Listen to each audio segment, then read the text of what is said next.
fact, more than 30 nations have nuclear power. Only 9 possess actual nuclear weapons.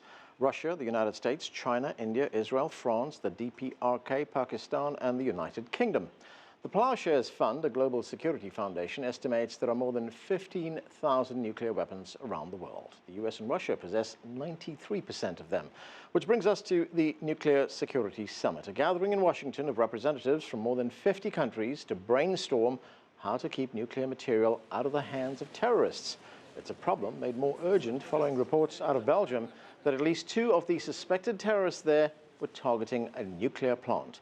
Later, we'll talk with several experts, including Pakistan's former ambassador to the International Atomic Energy Agency. But we begin at the summit with CCTV's Nathan King. And Nathan, this is the 4th Nuclear Security Summit. What's been accomplished?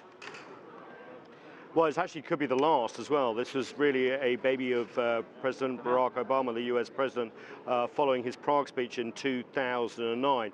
Now, the US hosts say, look, a lot has been accomplished already. About half of the 2,000 metric tons of nuclear material around the world is now safeguarded, and this process will go on.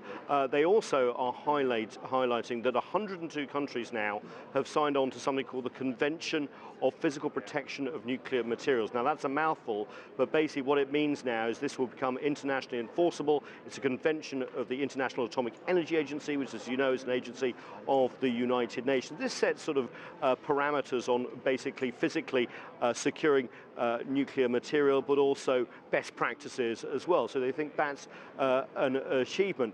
And you know, when you get world leaders here, they do sign on to commitments. There have been some criticisms, though, that largely countries bring what's known diplomatically as gift baskets, which are unilateral pledges that aren't always internationally enforceable. And of course, Russia wasn't here, the second biggest nuclear power as well, at least not represented by Vladimir Putin or at ministerial level. So that is a big question mark. But generally, the threat of nuclear terrorism, as we've seen with the latest intelligence that we got from the Brussels bombing, has gone up.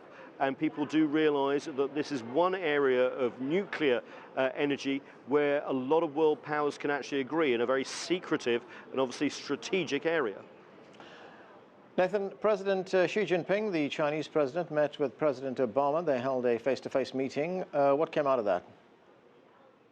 Obviously, the focus was on nuclear security. You know, Xi Jinping and obviously China, the second biggest nuclear power here, because Russia wasn't here represented at ministerial level. But of course, it's not just nuclear security. When the 2 biggest economies do meet, they have a lot more to talk about. And the DPRK and its illegal nuclear weapons program, of course, fits right into nuclear security here.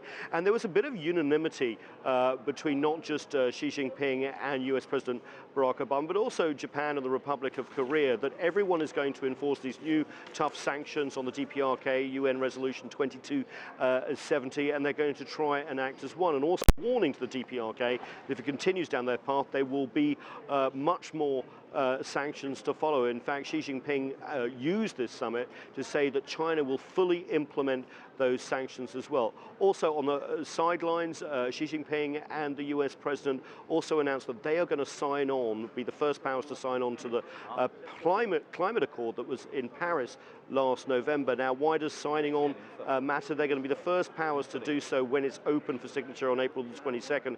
This encourages every other power to follow their lead. And as you know, their climate change agreement before Paris also helped. So there was actually a large degree of unanimity, and both presidents said, look, we may disagree on everything from cyber security to sovereignty issues in the South China Sea, but this nuclear security summit showed a lot of where they do agree as well and can move forward.